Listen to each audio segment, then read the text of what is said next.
In the book of James, it says that true religion is when we take care of widows and orphans. And I truly believe that. I truly believe we need to take care of those who are less fortunate. And I believe that that is the role of the church and the role of individual Christians. Here at First Church, we have a fund. It's called our Fifth Sunday Fund because there are four fifth Sundays in the calendar year. And so we take up a special offering on those Sundays. And then those funds are at my discretion as the pastor. So when people call or stop by and have a need like rent or gas or propane or electric or need a pair of steel-toed boots so they can get a job, we talk to them, we hear their stories, we vet their stories, we check it out, and then if I feel or myself and the staff feel that this is a good use of funds, then we take care of their need. But there are con men and women out there, and there is this kind of underground system that will take advantage of your benevolence funds. And so here in Kentucky, we have this mother and son, and it took me a while to figure out that they were mother and son. But uh, when one of them calls, and usually they need gas for their vehicle, if I help them within an hour, the other one calls because, mother called son or son called mother and said, hey, the church has money. And I learned that, they kind of have that system going. And then there's this system where somebody says, oh, my friend who goes to your church, uh, told me to call you. And when I ask, hey, what's your friend's name? Sometimes that's legit and pans out, and sometimes it's not. I just had a woman call, and she said, I ran into this lady, and she said she goes to your church, and she's one of your greeters on Sunday morning, and I said, well, who is it? And she gave me the name, and we don't have anybody by that name goes to our church. And when I confronted this lady, she goes, well, I feel stupid now because this is what the lady told me. I said, well, maybe she just goes to another church and you called the wrong church. But I listened to her story and took appropriate action based on the information she gave me. But you have to beware. You have to be able to know, are people telling the truth? Are they lying? Are they trying to con you? And you have to have some rules and guidelines for how you spend your dollars. And so a couple days ago, I just had a guy, knock on the church door, and he was pretty shy and said, I'm pretty proud man. I'd like to do things on my own, be self-sustaining, and find my own way.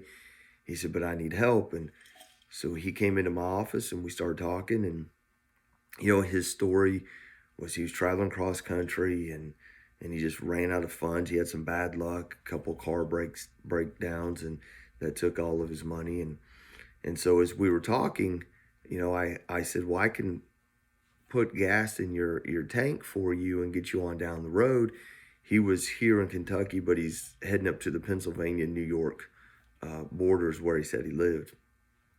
And when I offered to put gas in his tank, he immediately said, oh no, I filled it up. I spent all my money, putting gas in my tank. And he'd said, I haven't eaten in a couple of days and I'm really hungry. And I said, well, we can go to, the grocery store and I can pick you up, some groceries that you can have as you travel.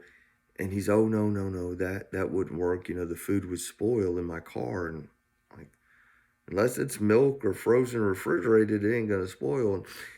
And I kind of pushed him on that, and then he said, "Well, I don't have any teeth," and he showed me he didn't have any teeth. And I said, "Well, we can find you foods that you can eat." I said, "Well, what foods do you eat?" And he immediately pushed back, "No, I'm not worried about that. I'm okay." And what it boiled down to, he just wanted cash. He just wanted money.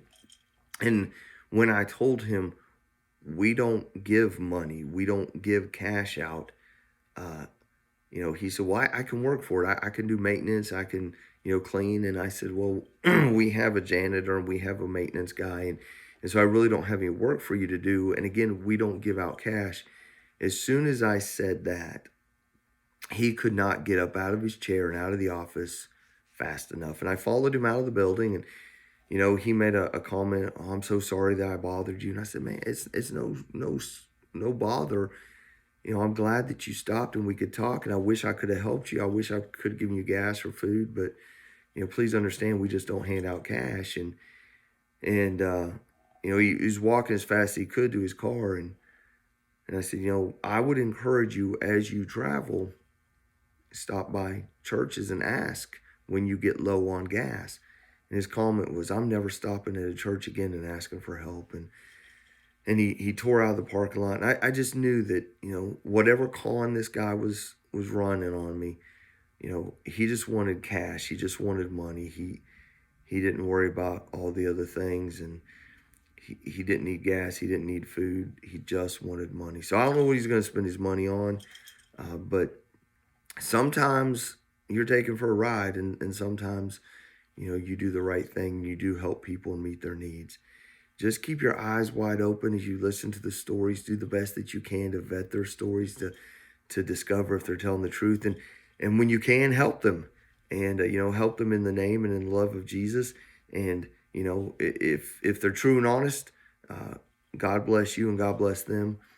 If they're running a con, that's on them, and they're going to be held accountable uh, by God. But you may be responsible for those funds, and so you need to do the very best that you can to spend those funds and divvy those funds out wisely. And so keep your eyes wide open as people knock on the door for help. Hey, have a great day.